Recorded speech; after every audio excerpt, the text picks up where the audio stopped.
पवित्र ग्रंथों की भूमिकाएं। कैथोलिक बाइबल में 73 अलग अलग ग्रंथ या पुस्तक है। ऐसे ग्रंथों को कैनोनिकल ग्रंथ कहते हैं। वह ऐसा ग्रंथ है जिसे कैथोलिक कलीसिया मानती है कि ईश्वर से प्रेरित और जिसमें विश्वास और नैतिकता की शिक्षा हो। कैथोलिक कलीसिया में अंतिम कैनन लिस्ट 1566 के ट्रेंड परिषद में तैयार किया गया। इसके अनुसार पुराने विधान के 46 और नए विधान के 27 कैनोनिकल ग्रंथ बाइबल में हैं। इस कैनन के बाहर अन्य बहुत से ग्रंथ हैं जो उस समय के होने के बावजूद बाइबल में नहीं है।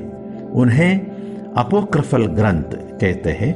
उदाहरण संत थॉमस का सुसमाचार, पेत्रुस का सुसमाचार। ये ग्रंथ भी उपयोगी है क्योंकि इनसे उस समय की जानकारी मिल सकती है।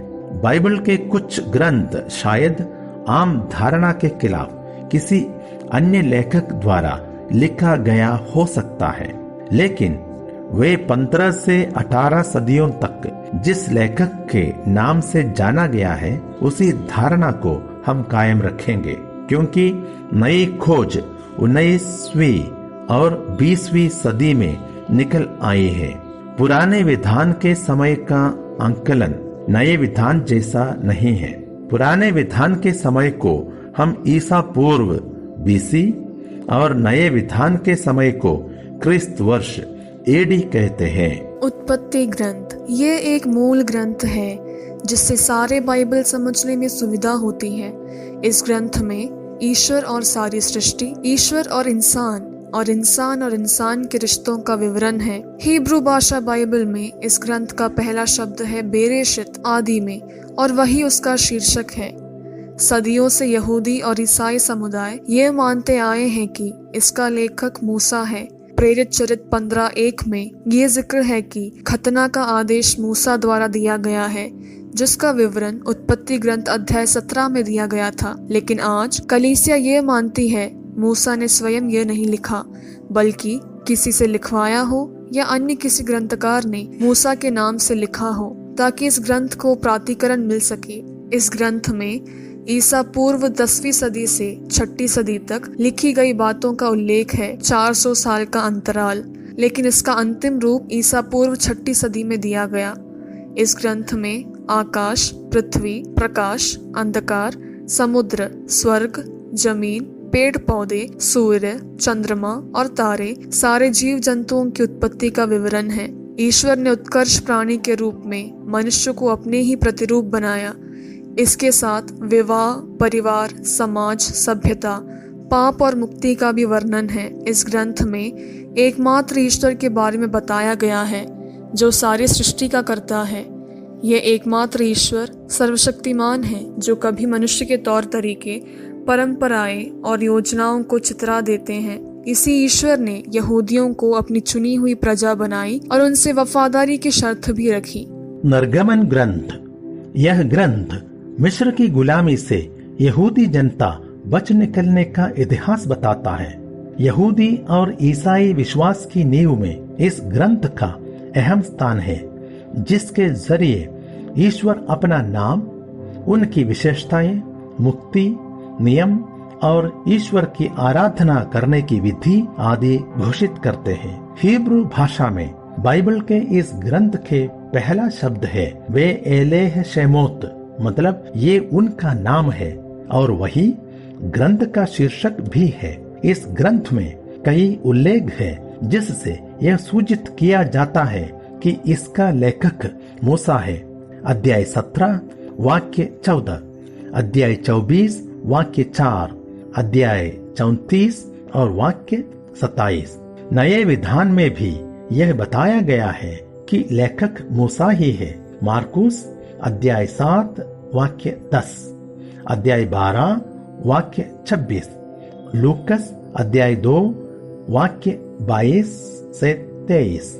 कुछ विद्वानों का मत है कि यहूदी जनता मिस्र से ईसा पूर्व 966 में बच निकले, जबकि अन्य विद्वानों का कहना है वह ईसा पूर्व 13वीं सदी में हुआ।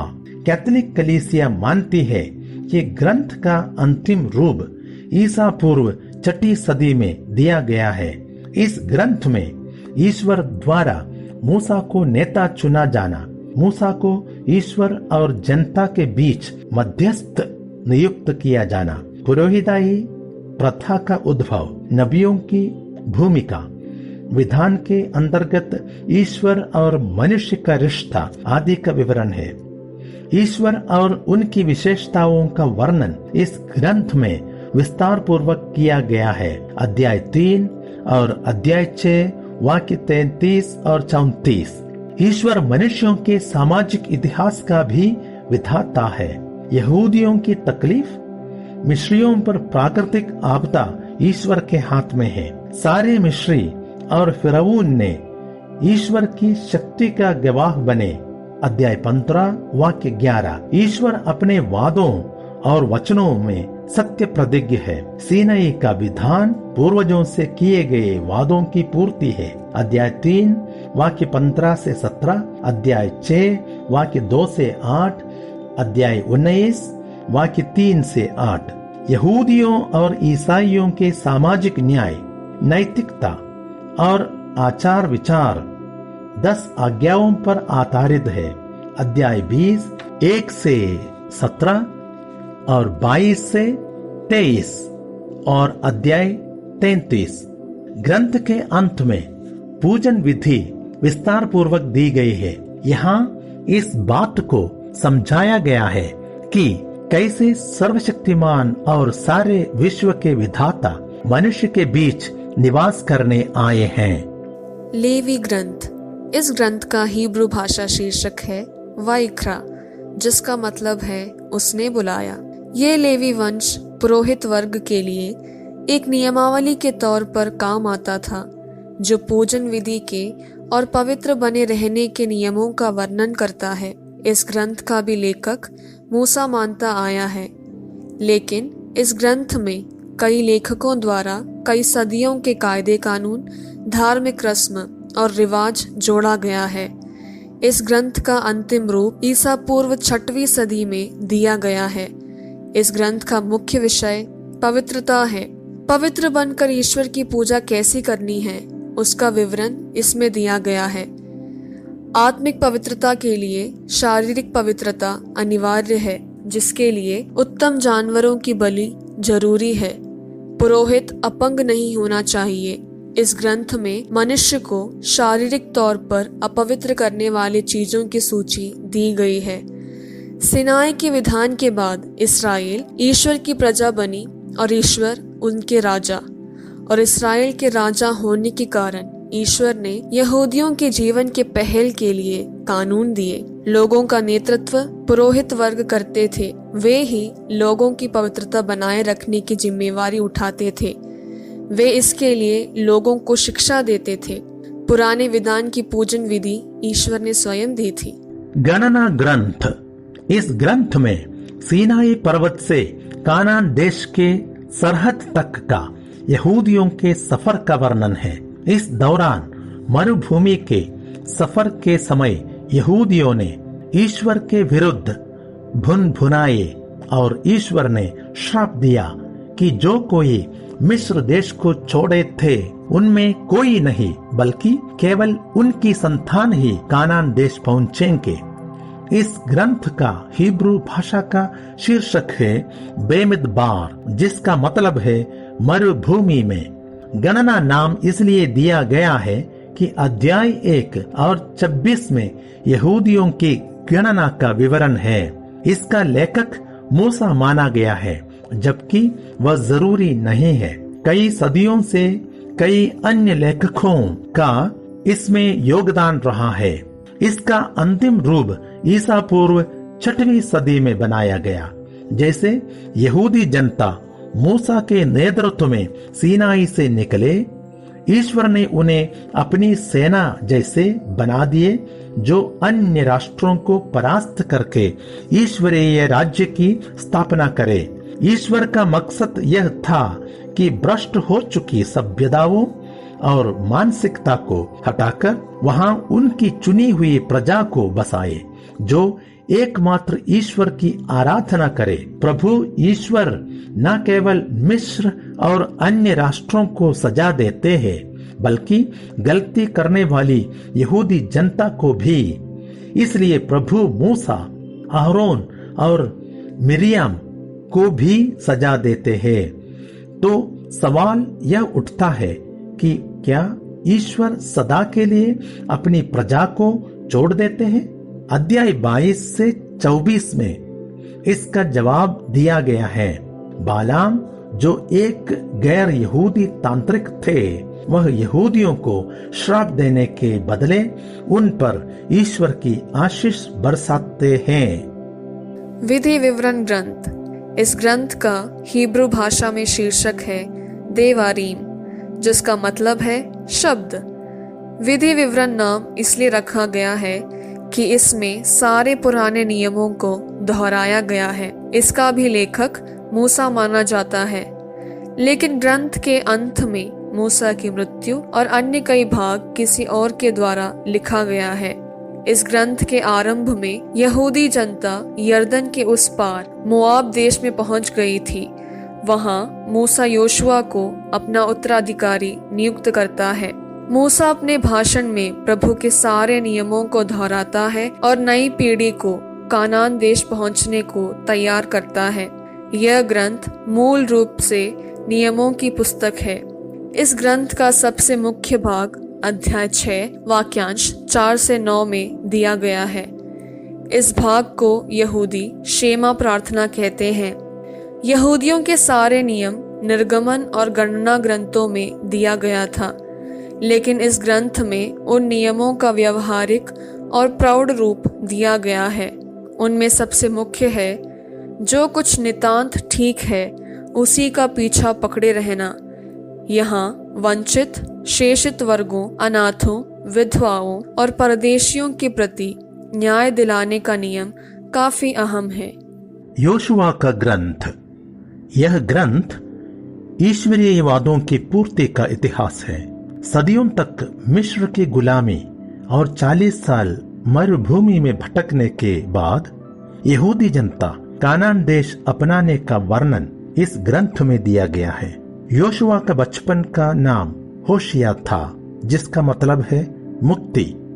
नंबर्स अध्याय 13 8 से 16।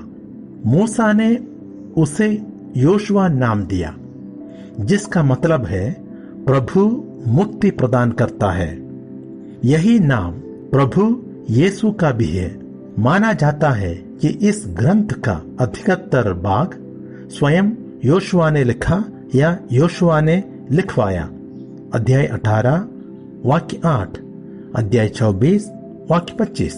योशुआ की मृत्यु के बारे में जो हिस्सा है वह एलियाजर, अहरोन के पुत्र ने लिखा। इस ग्रंथ को ईसा पूर्व 7वीं सदी में अंतिम रूप दिया गया। योशुआ विजय की दास्तान है, ईश्वरीय वादों की पूर्ति की कहानी है।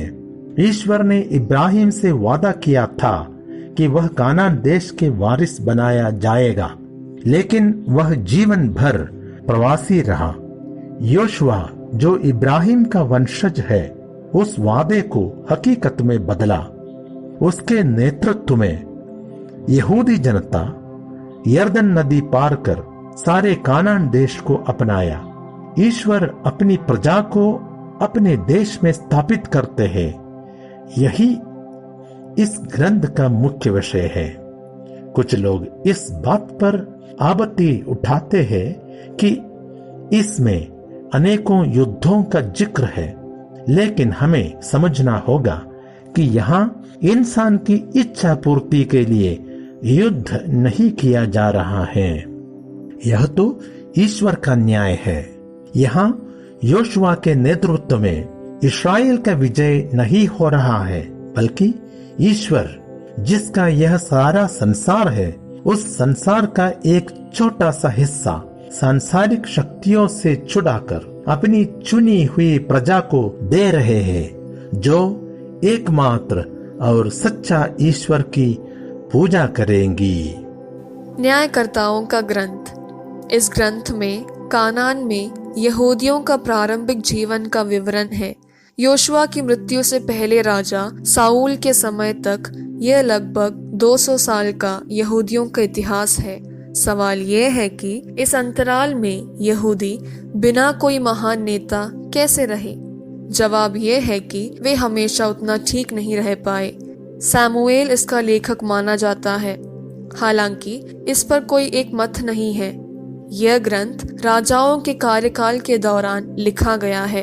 इसका अंतिम रूप 7वीं सदी में तैयार किया गया है। कानान देश में बसने के बाद यहूदी अक्सर एकमात्र ईश्वर की आराधना से मुकर गए और उन्हें हर बार ईश्वर से सजा भी मिली, जबकि जब कभी यहूदी तकलीफों में ईश्वर की दुहाई दी तब ईश्वर ने न्यायकर्ताओं द्वारा विदेशी ताकतों को खदेड़कर देश में शांति कायम की। कानान में बसने के बाद यहूदी जल्दी भूल गए कि ईश्वर ने उनके लिए क्या क्या किया था। वे कानान देश के तौर तरीकों को अपनाने लगे, उनके देवताओं और धार्मिक अनुष्ठानों को अपनाने लगे। वे ईश्वर की चुनी हुई प्रजा होने के एहसास को भुलाने लगे। इस ग्रंथ का मुख्य विषय ईश्वर ही इस्राएल का राजा है। लेखक यहूदियों पर इल्जाम लगाता है कि उन्होंने ईश्वर के शासन को ठुकरा दिए, वह भी अनेकों बार। उन्होंने ईश्वर के युद्ध लड़ना छोड़ दिए, विविध आशीषों के लिए अन्य देवताओं की पूजा करने लगे, ईश्वर के नियमों को त्याग दिए।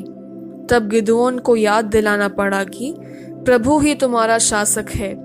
यहूदियों के प्रति ईश्वर की सत्य प्रतिज्ञता इस ग्रंथ का मूल तंतु है। रूत का ग्रंथ। यह ग्रंथ ऐतिहासिक पृष्ठभूमि में लिखी गई एक कहानी है। यह पूरी तरह कहानी है या इतिहास है, कोई नहीं जानता। रूत इस कला का मुख्य पात्र है, जो यहूदी नहीं बल्कि मोआब देश की थी। राजा दाऊद इसका वंशज है। यह कोई नहीं जानता कि इसका लेखक कौन है। यह कब लिखा गया उस विषय में दो राय है।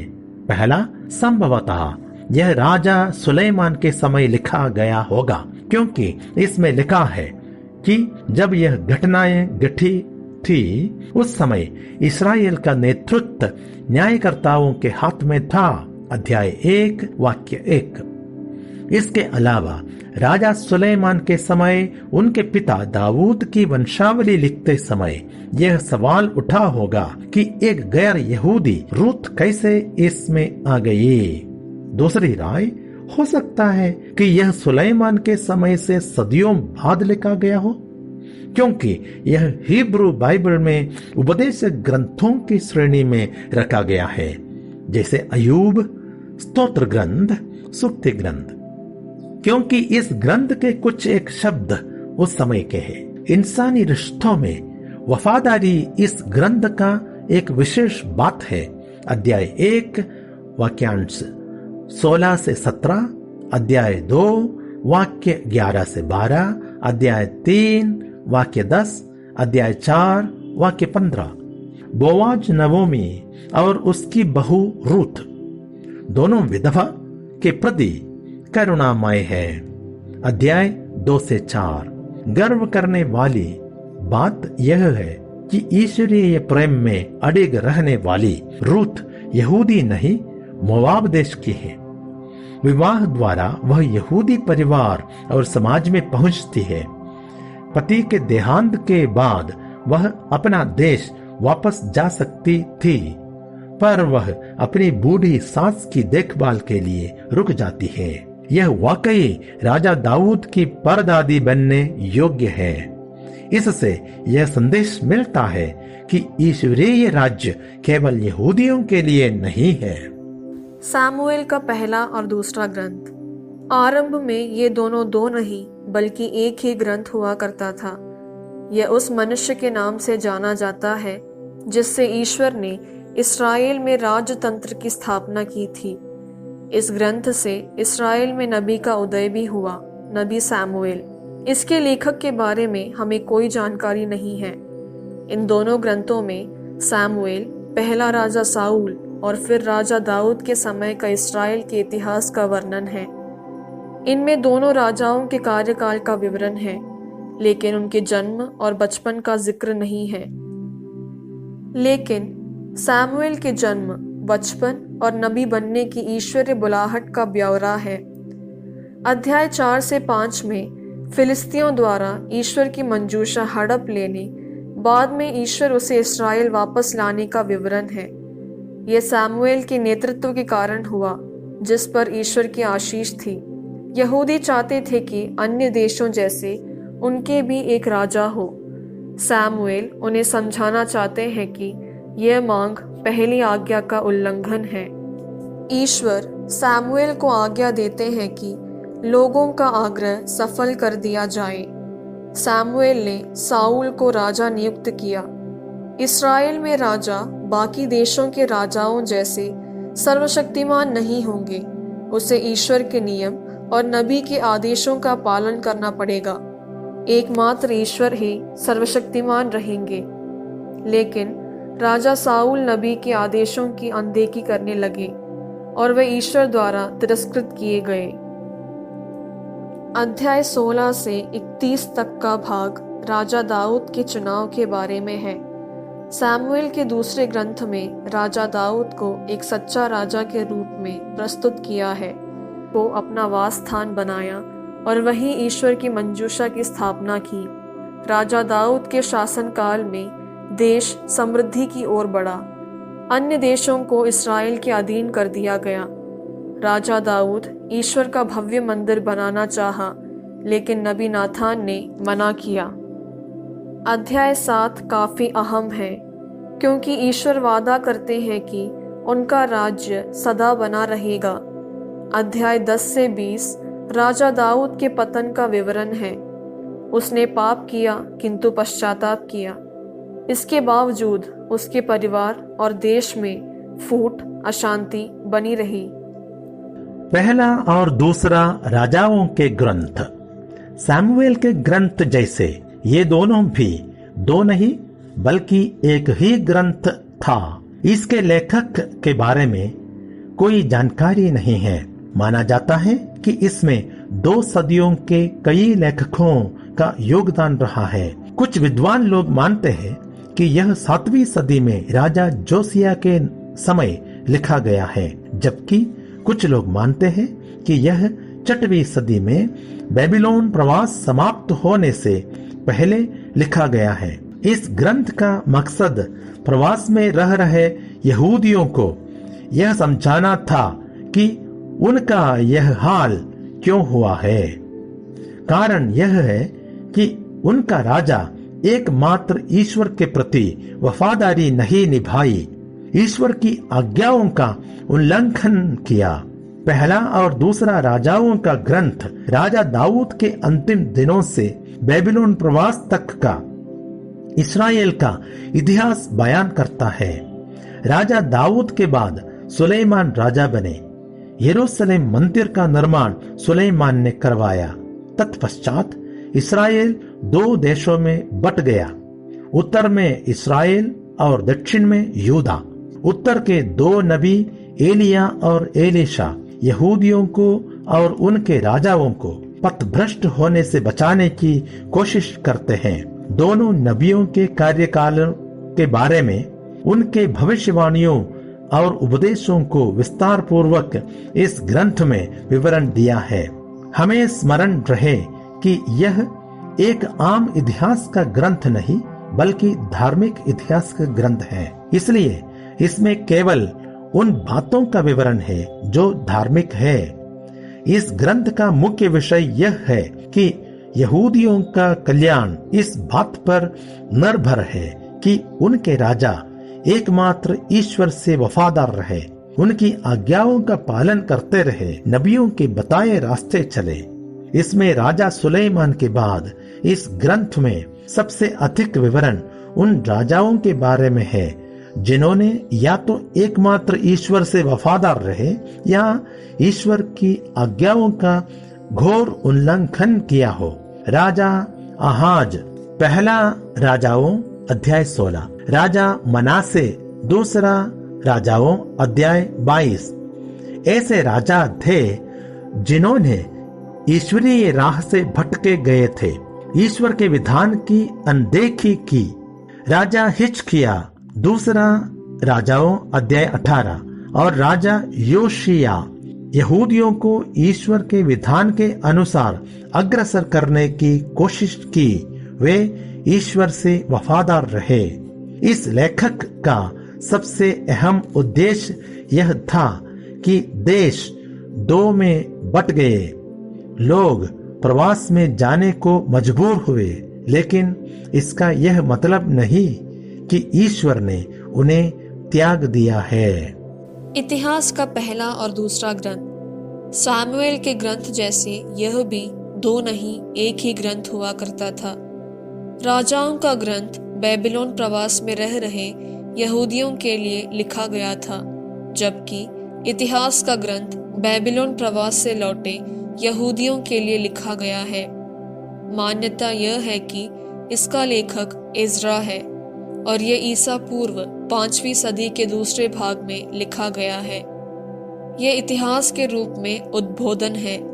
प्रवास से लौटने के बाद यहूदी हताश थे। सवाल यह था कि क्या ईश्वर अब भी इस्राएल में रुचि रखते हैं? क्या ईश्वर का विधान आज भी कायम है? आज दाऊद का सिंहासन खाली है और पर्शिया के राजा इस्राएल पर शासन करते हैं। पुराने इस्राएल से हमारा नाता क्या है? लेखक कहते हैं निरंतरता के लिए अति आवश्यक है यरूशलेम का मंदिर। पर्शिया के राजा मंदिर को पुनः बनवाने का आदेश देते हैं। लेखक समझाते हैं कि मंदिर में दोबारा प्रार्थना शुरू करने से हम दोबारा पुराना इस्राएल बन जाते हैं। इसके अलावा ईश्वर का दिया हुआ नियम और नबी भी यहूदियों के पास है। यही दाऊद के सिंहासन और मंदिर से बढ़कर है, जो ये सुनिश्चित करता है कि ईश्वर हमारे साथ है। सब कुछ इस बात पर निर्भर करता है कि हम ईश्वर के नियमों से कितने वफादार हैं। ईश्वर ने राजा दाऊद से जो वादा किया था, उसका हवाला देकर लेखक यहूदियों को याद दिलाते हैं कि दाऊद का वंशज मसीह मुक्तिदाता आने वाला है। राजा सुलेमान के बाद इस्राएल दो देशों में बट गया था, लेकिन लेखक पूरे इस्राएल की बात करते हैं। लेखक कहते हैं कि ईश्वर ने इस्राएल को हमेशा चाहा है। उसकी निशानी के तौर पर लेखक दुनिया के आरंभ से अब तक की वंशावली प्रस्तुत करते हैं। मंदिर के पुनर्निर्माण के अवसर पर उस कार्य को ईश्वर ने मूसा को दिए निर्देश और सुलेमान ने जो मंदिर बनवाया था उनसे तुलना करते हैं। इज़रा और नेहेमिया के ग्रंथ, कुछ विद्वानों का मत है कि इज़रा और नेहेमिया दो नहीं बल्कि एक है।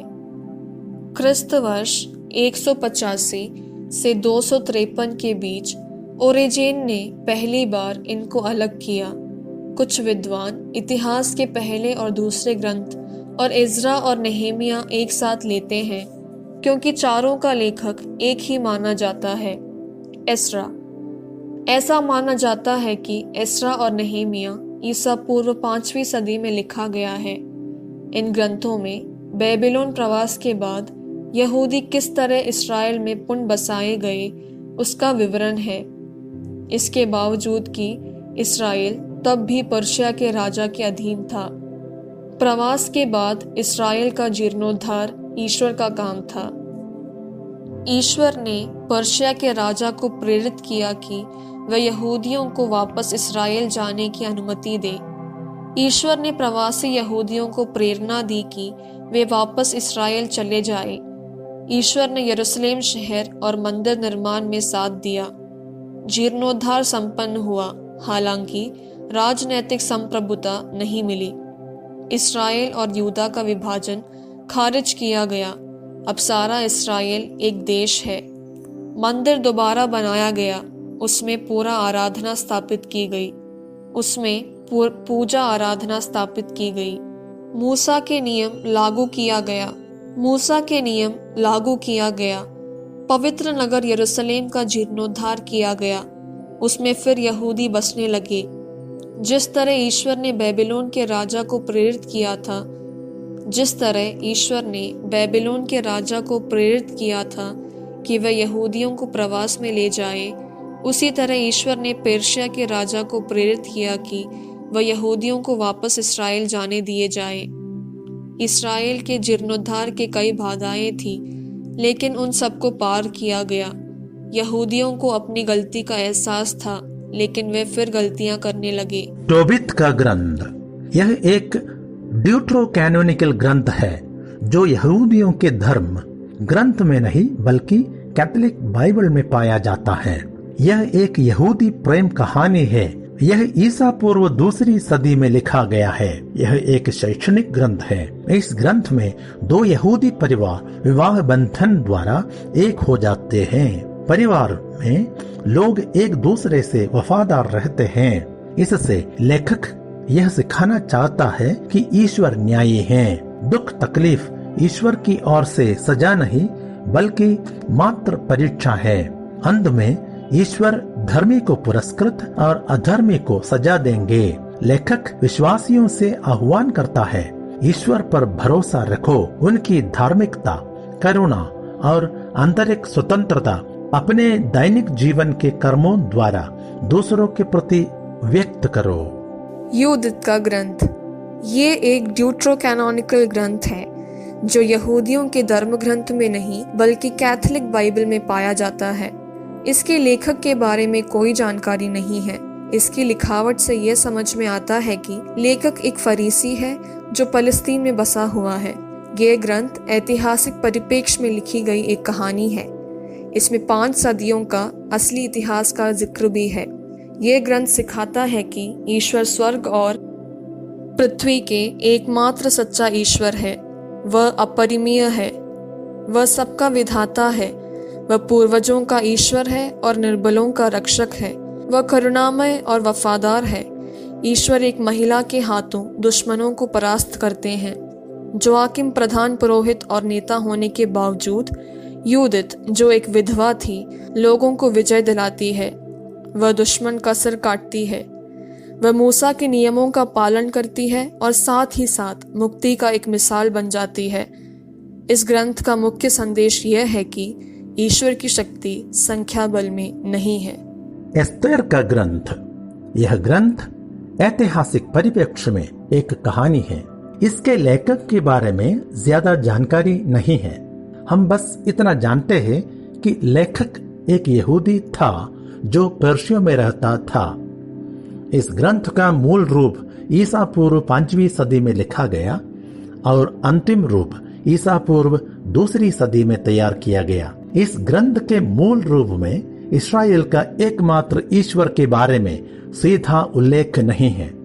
साथ ही साथ यहूदी आराधना और यज्ञ आदि के बारे में भी जिक्र नहीं है। इस धर्म निरपेक्षता के कारण यह माना जाता है कि इस ग्रंथ का मूल संदेश यहूदियों को यह सिखाना है कि प्रवास काल में कैसे जीवन बिताए, परदेश में रहकर अपने विश्वास और धर्म के प्रति कैसे वफादार रहे।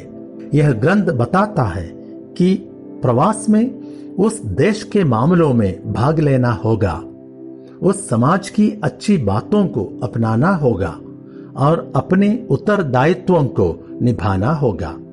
हर तकलीफ को पार करने के लिए ईश्वर का इंतजार ना करे, क्योंकि ईश्वर अपने वफादारों के कर्मों द्वारा अपने को प्रकट करते हैं। अध्याय 6:1, अध्याय 4:12 से 16। इस ग्रंथ का दूसरा संदेश यहूदियों को यह सिखाना है कि पुरीम पर्व कैसे मनाया जाए। अध्याय 3:7, अध्याय 9:26 से 32 तक। मकाबियों का पहला और दूसरा ग्रंथ ये इतिहास के ग्रंथ हैं और यहूदी धर्म ग्रंथ में नहीं पाए जाते हैं। इनके मुख्य किरदार यूदस मक्काबी है, जिसने सेलूसाइडस के खिलाफ आवाज उठाई, जो उस समय इसराइल पर शासन कर रहा था। मक्काबी का दूसरा ग्रंथ इतिहास के रूप में एक शैक्षणिक ग्रंथ है। मक्काबी का पहला ग्रंथ का लेखक एक यहूदी है जो यरूशलेम में रहता था। वह एक राष्ट्रवादी था। यह ग्रंथ ईसा पूर्व पहली सदी के आरंभ में लिखा गया। मक्काबी का दूसरा ग्रंथ मिस्र में लिखा गया और उसका लेखक किरीनी जासून है। ये ईसा पूर्व दूसरी सदी के आरंभ में लिखा गया है। ये दोनों लगभग 2 सदियों का इतिहास बयान करते हैं, लेकिन ये आधुनिक ऐतिहासिक ग्रंथों जैसे सटीक और दोष रहित नहीं है। मक्काबी ग्रंथ यह दर्शाता है कि ईश्वर किस तरह यहूदी इतिहास में दखल देते हैं।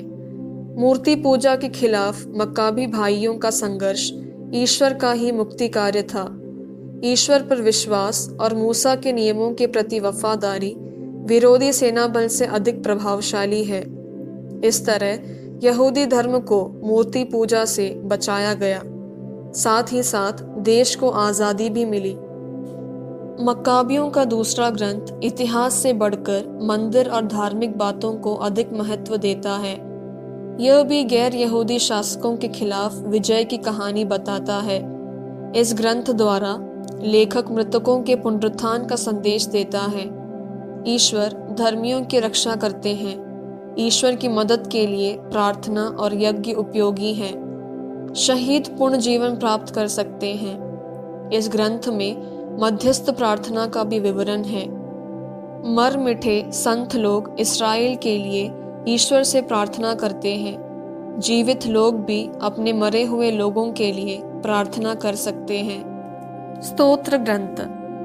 स्तोत्र ग्रंथ हिब्रू भाषा में इसका शीर्षक है तेहिल्लीम, जिसका मतलब है गुणगान। यह ग्रंथ यरूशलेम मंदिर में प्रार्थना के लिए उपयोग में लाता था। इसका लेखक राजा दाऊद माना जाता है, लेकिन उनके अलावा कई अन्य लोगों ने अलग अलग सदियों में इस ग्रंथ में जोड़ते गए। इसका अंतिम रूप बेबीलोन प्रवास के बाद दिया गया। इस ग्रंथ का मुख्य संदेश यह है कि ईश्वर ही सबका मूल केंद्र है। उन्होंने सबको बनाया और सबको बनाए रखते हैं। वे ना केवल इस्राएल पर बल्कि सारे देश उनके अधीन हो जाएंगे। वे अहंकारी मनुष्य को गिरा देता है, लेकिन दरिद्र और विनम्र लोग उनके प्यारे हैं। वे सारे संसार का न्याय करता है और वे सबके हृदय रहस्य जानते हैं। ईश्वर ने इस्राएल को अपनी निजी प्रजा चुन लिया है और उनके साथ अपना विधान स्थापित किया है। इसलिए इस्राएल को केवल एकमात्र ईश्वर पर भरोसा रखनी होगी और केवल उनकी पूजा करनी होगी। ईश्वर ने राजा दाऊद को पृथ्वी पर अपना प्रतिनिधि चुन लिया है। ईश्वर ने यरूशलेम को अपना निजी राजकीय शहर चुन लिया है और यरूशलेम मंदिर को अपना निवास स्थान मान लिया है। अय्यूब का ग्रंथ का लेखक अय्यूब नहीं है। यह मुमकिन है कि अय्यूब यहूदी नहीं था। लेखक एक यहूदी था। हो सकता है कि लेखक ने एक पुरातन मनुष्य के बारे में लिखा हो, जो धर्मी होने के बावजूद काफी दुख तकलीफ झेलना पड़ा, लेकिन अपना हिम्मत नहीं हारा। यह कब लिखा गया उसके विषय में भी जानकारी नहीं है। यहूदियों का यह विश्वास था कि ईश्वर न्यायी है। वह धर्मियों को आशीष देते हैं, जैसे लंबी आयु, अधिक पुत्र, धन संपत्ति और स्वास्थ्य, और अधर्मियों को सजा देते हैं, जैसे निर्धनता, बीमारी और बेमौत।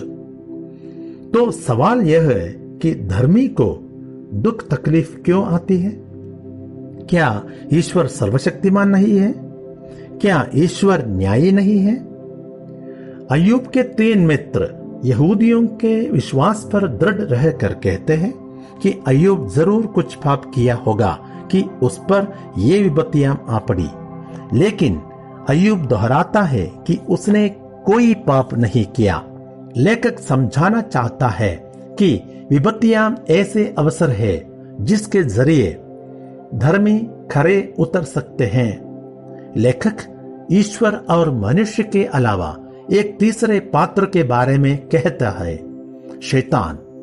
शैतान कभी भी ईश्वर को नहीं हरा सकता है, लेकिन मनुष्य को तकलीफ पहुंचाकर वह ईश्वर को दुख दे सकता है, क्योंकि तकलीफ में मनुष्य ईश्वर को कोसने लगता है। इस ग्रंथ का मुख्य संदेश यह है कि ईश्वर को मनुष्य की धार्मिकता अति प्रिय है। हमें कभी भी तकलीफों में ईश्वर को छोड़कर शैतान को आनंद नहीं देना चाहिए। सूक्ति ग्रंथ माना जाता है कि इसका लेखक राजा सुलेमान है, लेकिन कई सदियों में अनेकों लेखकों ने इसमें योगदान दिया है। इस ग्रंथ का अंतिम रूप 6वीं सदी के अंत में या 5वीं सदी के आरंभ में तैयार किया गया है। यह ग्रंथ का उद्देश्य जिससे मनुष्य प्रज्ञा और अनुसरण ग्रहण करे, संयम पूर्ण जीवन बिताने की शिक्षा, न्याय, कर्तव्य बोध और सच्चाई प्राप्त करे, भोले भाले लोगों को समझदारी और नव युवकों को ज्ञान और विवेक मिले, ज्ञानी उन्हें सुनकर अपना ज्ञान बढ़ाए। अध्याय 1:2-5। हमें यह समझना होगा कि यह एक धर्मनिरपेक्ष ग्रंथ नहीं है। लेखक कहता है, प्रज्ञा का मूल स्रोत प्रभु पर श्रद्धा है। अध्याय 1:7। आगे बढ़ने के लिए दूसरों का शोषण नहीं करना चाहिए। विवाह बंधन के बाहर यौन सुख नहीं ढूंढना चाहिए। अध्याय 5 और अध्याय 6 वाक्यांश 20-35 और अध्याय 7। एक युवक को ये दोनों प्रलोभनों से बचना होगा। इस ग्रंथ में मनुष्य के व्यावहारिक जीवन के हर पहलू से संबंधित बातें लिखी गई हैं, जो इंसान के कल्याण में उपयोगी है। इसके अलावा इस बात पर जोर दिया गया है कि ईश्वर सबके विधाता है। प्रज्ञा ईश्वर से उत्पन्न होती है और वह ईश्वर का एक गुण है। उपदेशक ग्रंथ, इसका लेखक राजा सुलेमान मानता आया है, लेकिन यह सही नहीं है। लेखक अपने आप को कोहलेत कहता है, जिसका मतलब है शिक्षक। यह ईसा पूर्व 3री सदी में लिखा गया है। मनुष्य दुनिया भर के काम में व्यस्त है। वह सब कुछ अपने दम पर समझना चाहता है, हासिल करना चाहता है, लेकिन लेखक कहता है सब व्यर्थ है। प्रज्ञा मूर्खता से बेहतर है, लेकिन प्रज्ञा सारी समस्या हल नहीं कर सकती। इंसान इतनी सारी बुद्धि और प्रज्ञा होने के बावजूद अन्य जीव जंतुओं जैसे अंत में मर जाता है। मनुष्य यह नहीं जानता कि भविष्य उसके लिए क्या ले आता है। ईश्वर मनुष्य को अपने सही स्थान पर रखता है। ईश्वर ने सबको बनाया, सबका अपना अपना समय है। इसलिए ईश्वर ने जैसे रचा उसे अपना ले और जीवन का आनंद उठा ले। ऐसे लक्ष्य का पीछा ना करे जो हम हासिल ना कर सके। ऐसे लक्ष्य का पीछा ना करो जो हम हासिल ना कर सके। प्रज्ञा का इस्तेमाल करो और सर्वोपरि ईश्वर के नियमों का पालन करो। सुलेमान का सर्वश्रेष्ठ गीत, इसका लेखक राजा सुलेमान मानता आया है, लेकिन यह अनुमान गलत है। इसके कुछ गीत अति प्राचीन हो सकते हैं। इसको बेबीलोन प्रवास के बाद अंतिम रूप दिया गया। इसका वास्तविक विषय मनुष्यों के बीच प्रेम है। यह भी माना जाता है कि यह प्रेम यौन प्रेम है। प्रेमियों की आपसी वफादारी, उनकी कामुकता और एक दूसरे के प्रति निष्ठा इस गीत द्वारा उभर आती है। मनुष्य के यौन प्रेम प्राचीन काल से कमनीय माना जाता है। यह ईश्वरीय प्रेम की निशानी है। मनुष्य का प्रेम और ईश्वरीय प्रेम दोनों अलग अलग नहीं हैं। इस ग्रंथ का आंतरिक विषय ईश्वर और इस्राएल के बीच प्रेम है। प्रज्ञा ग्रंथ, यह ग्रंथ यहूदी धर्म ग्रंथ में नहीं पाया जाता है। राजा सुलेमान इसका लेखक माना गया है, लेकिन यह गलत है। लेखक यूनानी भाषी एक यहूदी था जो मिस्र में रहता था। इसके अलावा हम लेखक के बारे में नहीं जानते हैं। यह ईसा पूर्व 1ली सदी के अंत में लिखा गया है। यह एक शैक्षणिक ग्रंथ है। प्रवासी यहूदियों के विश्वास को मजबूत करना इस ग्रंथ का मुख्य लक्ष्य है। यहूदी ये मानता था कि मृत्यु के बाद सब नष्ट हो जाता है, सब बराबर हो जाता है, तो धर्मी को इसी जीवन में लंबी आयु, स्वास्थ्य और धन संपत्ति से ईश्वर पुरस्कृत करते हैं और अधर्मी को दुख तकलीफ। तो सवाल ये है कि धर्मी को दुख तकलीफ क्यों आती है? जवाब में लेखक एक नया संदेश देता है, अनंत जीवन। मृत्यु के बाद सब नष्ट नहीं होता है। ईश्वर के साथ अनंत जीवन ही धर्मी का पुरस्कार है और अधर्मी शेओल भेजा जाता है, जो यत्रना का स्थान है। लेखक के अनुसार अनंत जीवन ईश्वर का दान है। प्रज्ञा मनुष्य को धर्मी बने रहने देती है, जिससे अनंत जीवन मिलता है। लेखक कभी भी मृतकों के पुनरुत्थान के बारे में नहीं कहता है। लेखक प्रवासी यहूदी को सचेत करता है कि गैर यहूदियों की प्रज्ञा का कामना न करो, क्योंकि असली प्रज्ञा यहूदियों में है। प्रवक्ता ग्रंथ यह एक ड्यूट्रोकैनोनिकल ग्रंथ है जो केवल कैथोलिक बाइबल में पाया जाता है। इसका लेखक योशुआ है, जो सीरा का पोता था, इसलिए वह बेन सीरा के नाम से भी जाना जाता है। यह ग्रंथ मिस्र में ईसा पूर्व 2री सदी के आरंभ में लिखा गया है। यह एक शैक्षणिक ग्रंथ है। लेखक यहूदियों को सचेत करता है कि गैर यहूदियों के तौर तरीके मत अपनाओ, क्योंकि असली प्रज्ञा यरूशलेम में है।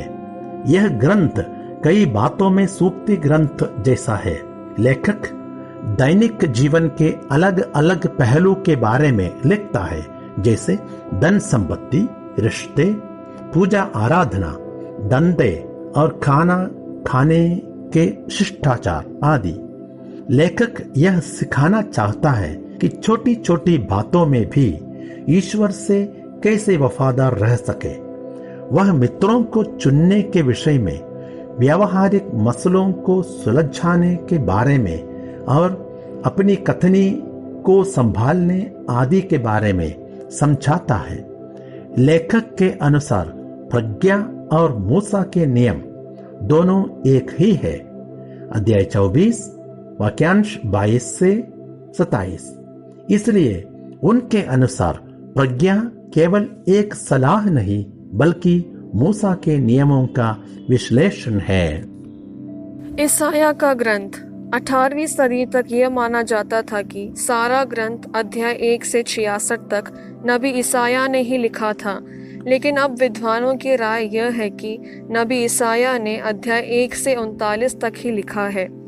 उसे सरलता के लिए ईसाया का पहला ग्रंथ बोल सकते हैं। वह ईसा पूर्व 8वीं सदी में यरूशलेम में लिखा गया था। अध्याय 40 से 55 बेबीलोन प्रवास के समय किसी अज्ञात लेखक द्वारा लिखा गया और अध्याय 56 से 66 बेबीलोन प्रवास से लौटने के बाद यरूशलेम में किसी अज्ञात लेखक द्वारा लिखा गया है। लेखक ईश्वर को इस्राएल के परम पावन कहता है। निर्बलों का शोषण करने से ईश्वर की पवित्रता भंग हो जाती है, इसलिए लेखक सामाजिक न्याय पर जोर देता है। ईश्वर की आज्ञाओं को भंग करने का कठोर दंड मिलेगा। ईश्वर की आज्ञाओं को भंग करने का कठोर दंड मिलेगा। इस्राएल ही नहीं, सारे राष्ट्र ईश्वर के अधीन हैं। लेखक के अनुसार अहंकार सबसे बड़ा पाप है। यह ईश्वरीय विश्वास के खिलाफ है और ईश्वर अहंकारी को सजा देगा। नबी ईश्वर के न्याय के बारे में काफी लिखते हैं।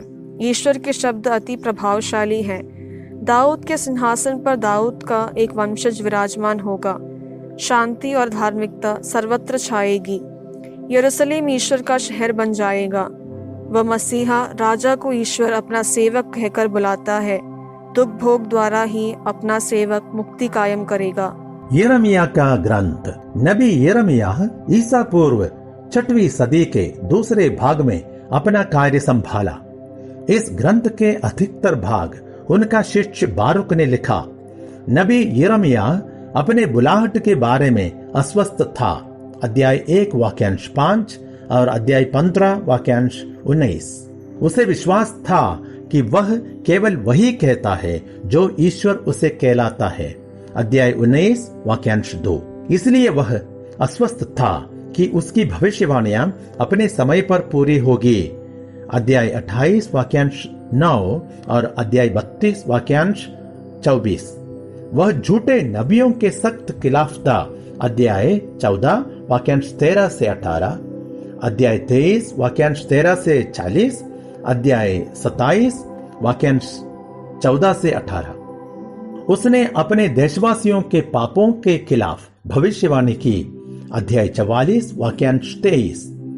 उन पर मूर्ति पूजा का आरोप लगाया। वाक्यांश 16 अध्याय 10 से 13 और 20, अध्याय 22 वाक्यांश 9, अध्याय 32 वाक्यांश 29 और अध्याय 44 वाक्यांश 2 से 3, 8, 14 से 17 और 25। उसने यहूदियों को चेताया कि अगर पश्चाताप नहीं करोगे तो ईश्वर के प्रकोप से नहीं बच पाओगे। उसने कहा कि बेबीलोन राजा के खिलाफ आवाज नहीं उठाओ, अपने आप को उसके अधीन कर लो, क्योंकि यही ईश्वर का निर्णय था। यिर्मयाह का यह विश्वास था कि ईश्वर न केवल यूदा के बल्कि समस्त राष्ट्र के अधिपति है। अध्याय 5 वाक्यांश 15, अध्याय 18 वाक्यांश 7 से 10, अध्याय 25 वाक्यांश 17 से 28 और अध्याय 46 से 51। नबी यिर्मयाह का मुख्य संदेश यूदा का पतन है। ईश्वर उनसे वह सब वापस लेने वाले हैं जो उन्होंने यूदा को दिया था, लेकिन पतन के बाद ईश्वर की दया और वफादारी फिर मिल सकती है। देश फिर खड़ा कर दिया जाएगा। दाऊद के वंशज फिर से राज करेगा। अध्याय 32। शोक गीत। इसके लेखक के बारे में हमें कोई जानकारी नहीं है। हालांकि कई सदियों तक ये माना जाता था कि लेखक यिर्मयाह है। ईसा पूर्व 6वीं सदी में बेबीलोन के राजा ने इस्राएल पर लड़ाई की और यरूशलेम नगर और मंदिर को तोड़ डाला। उस दुख में इस ग्रंथ के गीत लिखे गए हैं। राजाओं, राजकुमारों, पुरोहितों, नबियों और आम नागरिकों पर भयंकर विपत्ति आ पड़ी। भूख के मारे माताएं नरभोजी बन गई। यूदा के कुल प्रवास में खींच ले जाया गया। मंदिर के पूजा पाठ बंद की गई। इन सब के बावजूद लेखक ईश्वर का गुणगान करता है। हमारे आशा भरोसा ईश्वर पर है। वह प्रेमी है, वफादार है और वही हमें वापस ले आएगा, क्योंकि इस्राएल को बेबीलोन के राजा ने नहीं बल्कि ईश्वर ने ही मारा है। अपने पापों के कारण ही ईश्वर ने हमें सजा दी है। मुझे ईश्वर के करना पर भरोसा है। मुझे ईश्वर की करना पर भरोसा है। हे ईश्वर, हमारा पुण्य उद्धार कर। बारूक का ग्रंथ। यह ग्रंथ यरूशलेम का पतन और प्रवास की पृष्ठभूमि पर लिखा गया है। इसका कुछ भाग बारूक और कुछ भाग नबी यिर्मयाह द्वारा लिखा मानता आया है, लेकिन यह सही नहीं है। यह यिर्मयाह और बारूक के कई सदियों बाद लिखा गया है। संभवतः यह ईसा पूर्व 300 के बाद लिखा गया है। लेखक अनुशासनहीनता के लिए ईश्वर से क्षमा मांगता है। अध्याय 1 वाक्य 1 से अध्याय 2 वाक्य 10 तक दया की याचना करता है। अध्याय 2 11 से अध्याय 3 8 तक प्रज्ञा की कामना करता है। अध्याय 3 9 से अध्याय 4 14 तक और प्रवासी यहूदियों को संदेश देता है। अध्याय 4 5 से अध्याय 5 9 तक। अंतिम अध्याय नबी यिर्मयाह का पत्र माना जाता है। यह भी सही नहीं है। यह मूर्ति पूजा के खिलाफ उद्बोधन है। लेखक कहता है कि देव मूर्तियों की नहीं बल्कि एकमात्र ईश्वर की आराधना करो। देव मूर्तियां मनुष्यों द्वारा निर्मित है। वे बोल नहीं सकते, सुन नहीं सकते और ना ही खुद की रक्षा कर सकता है। एसेकिएल का ग्रंथ। इसका लेखक एसेकिएल माना जाता है। वह पुरोहितों का वंशज था। बेबीलोन प्रवास काल में यह भी प्रवासी बन गया। वहां उसे नबी बनने का बुलाहट मिला। यह ईसा पूर्व 6वीं सदी के आरंभ में लिखा गया। इसका पहला भाग इस्राएल के खिलाफ ईश्वर के प्रकोप की भविष्यवाणियां हैं। दूसरे भाग में नबी इस्राएल को ढारस बांधता है। यह ग्रंथ यूदा के पतन के पृष्ठभूमि में लिखा गया है। नबी का विश्वास था कि ईश्वर के विधान से दूर हो जाने से राजनैतिक पतन अनिवार्य है। विधान से अलग हो जाने को नबी व्यभिचार और वैश्यावृत्ति शब्दों का उपयोग करता है। नबी हर भविष्यवाणी के अंत में कहता है, ताकि जान जाओ कि मैं ही प्रभु हूं। केवल ईश्वर ही सजा दे सकता है और जीर्णोद्धार भी। नबी कहता है कि मनुष्य की आशाएं और क्रियाकलाप ईश्वर की इच्छा से काफी दूर और अलग है। नबी इस्राएल के अन्याय और मूर्ति पूजा के खिलाफ आवाज उठाता है। नबी कहता है कि हर पीढ़ी को अपने कर्मों का लेखा देना पड़ेगा। हर किसी को अपना व्यवहार सुधारना होगा। साथ ही पश्चाताप करने का मौका भी है। ईश्वर अपने नाम की पवित्रता के कारण इस्राएल का उद्धार करेंगे। ईश्वर इस्राएल का जीर्णोद्धार करेंगे और इस्राएल को एक नया हृदय और एक नई आत्मा प्रदान करेंगे। दानियल का ग्रंथ यह ऐतिहासिक नहीं बल्कि इतिहास के रूप में एक कहानी है। इसका लेखक दानियल माना गया था, लेकिन यह ग्रंथ एक से अधिक लेखकों द्वारा लिखा गया है। यह बेबीलोन प्रवास काल की पृष्ठभूमि में लिखा गया, लेकिन यह प्रवास के कई सदियों बाद ईसा पूर्व 2री सदी के पहले भाग में लिखा गया है। इस ग्रंथ के पहले भाग में अध्याय 1 से 6 दानियल और उनके मित्रों की कहानियां हैं। दूसरे भाग अध्याय 7 से 12 में दानियल को मिले कई दर्शनों का विवरण है। इस ग्रंथ का मुख्य संदेश अध्याय 4, 17 और अध्याय 5, 21 में है। सर्वोच्च ईश्वर सारे राष्ट्रों के प्रभु है। होशया का ग्रंथ। नबी योशया ईसा पूर्व 8वीं सदी के मध्य भाग में उत्तरी राज्य इस्राएल में रहता था। इस ग्रंथ का काफी कुछ नबी ने स्वयं लिखा और बाकी उनके शिष्यों ने। वह इस्राएल राज्य के पतन की भविष्यवाणी की थी। अध्याय 1 से 3 नबी के निजी जीवन के बारे में है। ईश्वर ने नबी को एक वेश्या से विवाह करने का आदेश दिया। वह उससे प्रेम करता था, लेकिन वो हमेशा दूसरों के पास भाग जाती थी। नबी हमेशा उसे वापस ले आता और सुधारने की कोशिश करता। इस्राएल उस औरत के समान है। इस्राएल ईश्वर को छोड़कर कानान के बाल देवता की पूजा करने लगे थे। इसके अलावा वे ईश्वर की पूजा में भी बाल की पूजा का रस्म रिवाज अपनाने लगे। देवदासी प्रथा। नबी इस्राएल के अहंकार के खिलाफ था। वे राजाओं के गैर जिम्मेदार रवैये के खिलाफ भविष्यवाणी की। उसने लिखा कि इस्राएल का पतन होगा और प्रवास में जाना होगा। इस्राएल भूलने लगा कि किसने उसे मिस्र देश की गुलामी से बचाकर एक राष्ट्र बनाया। यह था उनका मुख्य संदेश। इसके अलावा ईश्वर इस्राएल रिश्ते को पति पत्नी रिश्ते का नाम दिया। ईश्वर अपने प्रेम के खातिर इस्राएल का जीर्णोद्धार करेगा। योवेल का ग्रंथ। इसका लेखक नबी योवेल माना जाता है।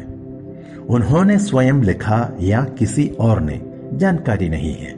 संभवतः यह ईसा पूर्व 6वीं सदी के अंत में लिखा गया है। नबी अपने दर्शन में टिड्डियों की महामारी देखता है जो देश में अकाल लाता है। यही प्रभु का डरावना दिन है। अध्याय 2, 31। इसलिए नबी पश्चाताप करने का आह्वान देता है। अध्याय 1, 2 से 3, 5, 11 और 13। वह कहता है कि प्रभु का दिन निकट है और वह दिन ईश्वर के प्रकोप का होगा। उसके बाद ही जीर्णोद्धार होगा। आमोस का ग्रंथ। नबी आमोस ईसा पूर्व 8वीं सदी में जीता था। ये ग्रंथ उन्होंने स्वयं लिखा या किसी शिष्य ने, उसकी जानकारी नहीं है। नबी दक्षिण राज्य यहूदा से था, पर भविष्यवाणी उत्तर राज्य इस्राएल ने की। इस्राएल उस समय एक प्रबल संपन्न राज्य था। नबी ने भविष्यवाणी की कि इस्राएल का पतन होगा और प्रवास में जाना होगा। आमोस की भविष्यवाणी में कोई आशा नजर नहीं आती। इस्राएल का पतन अनिवार्य है और वह संपूर्ण पतन होगा। ईश्वर इस्राएल के साथ अपना विधान रद्द कर दिया है। सामाजिक न्याय नबी आमोस का मुख्य संदेश है। यहूदी धर्म में ईश्वर प्रेम पड़ोसी प्रेम से जुड़ा है, लेकिन इस्राएल ने पड़ोसी प्रेम को त्याग दिया। दुर्बलों और निर्धनों का शोषण किया जा रहा था। इस पर ईश्वर की नाराजगी को नबी ने प्रकट किया। नबी के अनुसार इस्राएल का सबसे बड़ा पाप था कि पड़ोसी प्रेम को छोड़कर वे ईश्वर की पूजा करने लगे। साथ ही साथ इस्राएल नबी की बातों का तिरस्कार किया। यह ईश्वर को तिरस्कार करने के बराबर था, क्योंकि नबी ईश्वर के ही वचन बोलता है। ओबद्याह का ग्रंथ, इसका लेखक ओबद्याह माना जाता है। इससे अधिक जानकारी उसके बारे में नहीं है। संभवतः यह ईसा पूर्व 7वीं सदी के अंत में लिखा गया है। एदोम में एसाऊ के वंशज रहते थे। नबी की भविष्यवाणी उसके पतन के बारे में है। जब इस्राएल का पतन हुआ, उसमें एदोम वासी बेबीलोन के राजा के साथ था। इसलिए नबी कहता है कि एदोम का विनाश अनिवार्य है, क्योंकि एदोम वासियों का कर्तव्य था कि वे इस्राएल की मदद करें, लेकिन ऐसा नहीं किया। योना का ग्रंथ, नबी योना ईसा पूर्व 8वीं सदी के दूसरे भाग में जीता था, लेकिन माना जाता है कि यह ग्रंथ किसी अज्ञान लेखक ने बेबीलोन प्रवास के बाद लिखा है। नबी योना ने केवल एक ही भविष्यवाणी की थी, पश्चाताप करो अन्यथा नष्ट किए जाओगे। इसमें पश्चाताप की संभावना पर जोर दिया गया है। इस ग्रंथ का मुख्य संदेश ईश्वर की दया है। ईश्वर अपनी दया अपनी इच्छा पर उन पर भी दिखाता है जो उसका हकदार नहीं है। मिका का ग्रंथ, यह ग्रंथ नबी मिका ने स्वयं या उसके किसी शिष्य ने लिखा है। नबी ईसा पूर्व 8वीं सदी के दूसरे भाग में जीता था। मिका कयामत का नबी माना जाता है। उसकी भविष्यवाणियों में इस्राएल का पतन मुख्य संदेश है। ईश्वर मूर्ति पूजा, अन्याय, विद्रोह और खोखले रस्मों के खिलाफ है। अध्याय 3 वाक्यांश 8। इस्राएल ने ये सब पाप किया, विधान को भूल गए, इसलिए विनाश अनिवार्य है।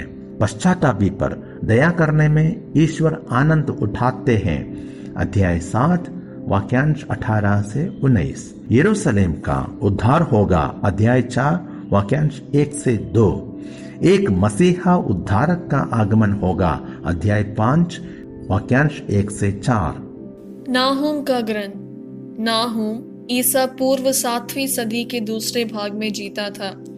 नाहूम की भविष्यवाणी में निनवे के पतन का विवरण है, लेकिन ये निनवे वासियों के लिए नहीं लिखा गया, बल्कि यहूदा के निवासियों के लिए।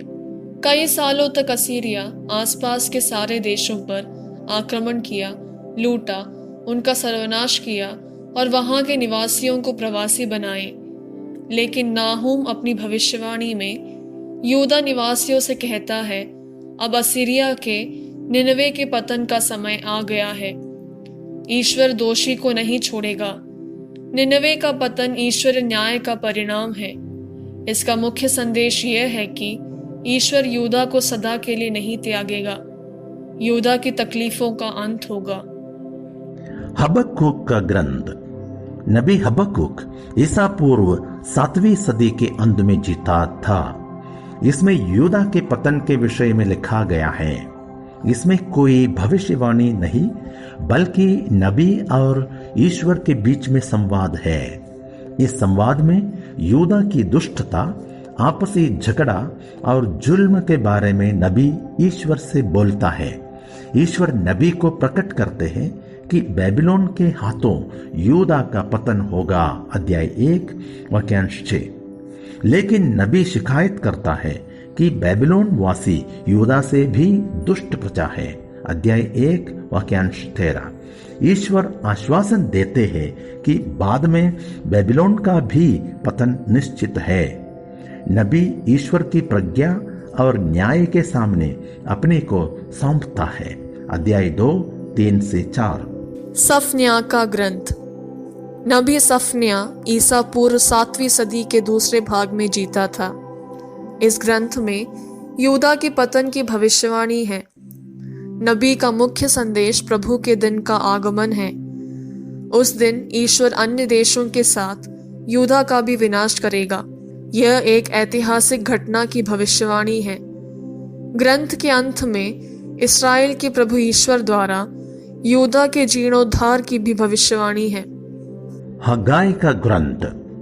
हग्गाई की भविष्यवाणी ईसा पूर्व 520 में दिया गया। प्रवास से लौटे यहूदियों को नबी मंदिर का पुनः निर्माण का आह्वान देता है। ईश्वरीय आज्ञा के उल्लंघन का नतीजा क्या है, नबी समझाता है। अध्याय 1 वाक्यांश 6 और 11, अध्याय 2 वाक्यांश 16 से 17। साथ ही साथ आज्ञाकारिता का फल भी।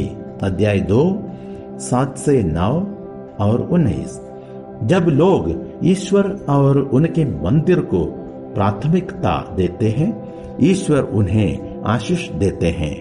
नबी आश्वासन देता है कि जो छोटा सा मंदिर वे आज बना रहे हैं, वह सुलेमान द्वारा निर्मित भव्य मंदिर से महान होगा।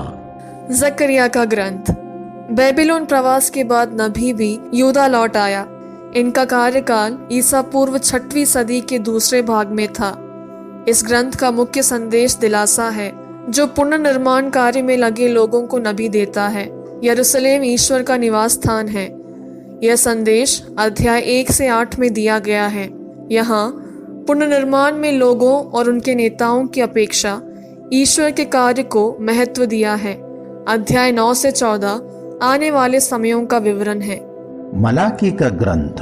कुछ लोगों का मानना है कि यह ग्रंथ नबी मलाकी ने लिखा है। कुछ अन्य लोग कहते हैं कि मलाकी संदेशवाहक, जिसका नाम हम नहीं जानते हैं। संभवतः यह ईसा पूर्व 5वीं सदी के दूसरे भाग में लिखा गया। नबी पुरोहितों पर अपना गुस्सा प्रकट करता है। अध्याय 1 वाक्यांश 6 से अध्याय 2 वाक्यांश 4। वह लोगों को आह्वान करता है कि मंदिर निर्माण के लिए और पुरोहितों के खर्च के लिए योगदान दे। अध्याय 3 वाक्यांश 6 से 12। वह यूदा और लोगों के प्रति तरस खाता है।